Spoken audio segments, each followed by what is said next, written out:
মা বাবা আমি চলে এসেছি। মা কি ব্যাপার রে, তুই চলে এলি? হ্যাঁ, কি ব্যাপার চলে আসলি কেন? কি হয়েছে? তোমার জামাইয়ের সাথে ঝগড়া হয়েছে, আমি আর সংসার করবো না তাই চলে এসেছি। সব কাজ আমাকে দিয়ে করায়, সংসারের সমস্ত কাজ। তুমি সব কথা বলো, সব কাজটা ঠাকুমাই করে। বাচ্চা বাচ্চার মতন থাকবি, একটা কথা বলবি না। হ্যাঁ, জামাই কি তোর গায়ে হাত তুলেছে নাকি? ও সাচেও আমার গায়ে হাত তুলবে? আমাকে হাত মুখ দিয়ে কিছু মুখে দে, মুখটা একদম শুকিয়ে গেছে। যা যা মা যা, তোর মা হাত মুখ দিয়ে কিছু খেতে বলেছে, খা। জামার এত বড় সাহস, সব কাজ তোর দ্বারাই করাবে। আমরা দেখছি কি করা যায়।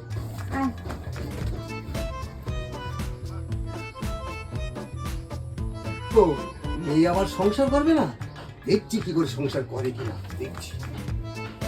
ও মা, মারে, মন্দিরা।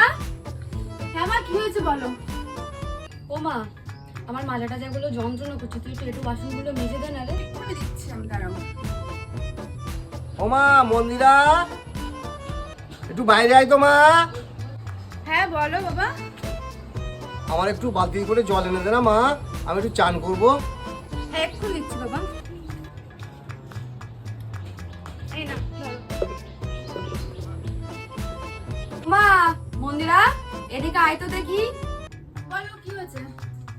মাঠে গরুগুলো বাঁধা আছে, একটু নিয়ে আয় তো দেখি, আমি যেতে পারছি না। হ্যাঁ যাচ্ছি। लेकिन एक सेकंड আমা, কোথায় যাচ্ছিস তুই?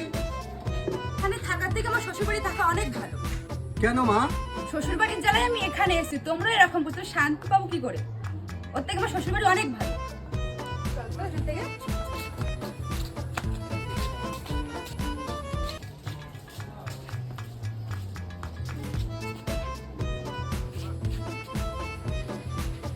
কি গো, আমাদের বুদ্ধিটা কেমন?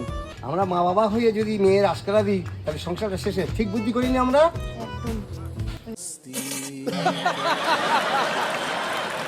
হ্যালো গাইস, আমাদের চ্যানেলটাকে সাবস্ক্রাইব করে দেবে, শেয়ার করে দেবে, ফলো করে দেবে। কমেন্ট করে দেবেন। আর সবাই বেশি বেশি করে শেয়ার করে দেবেন।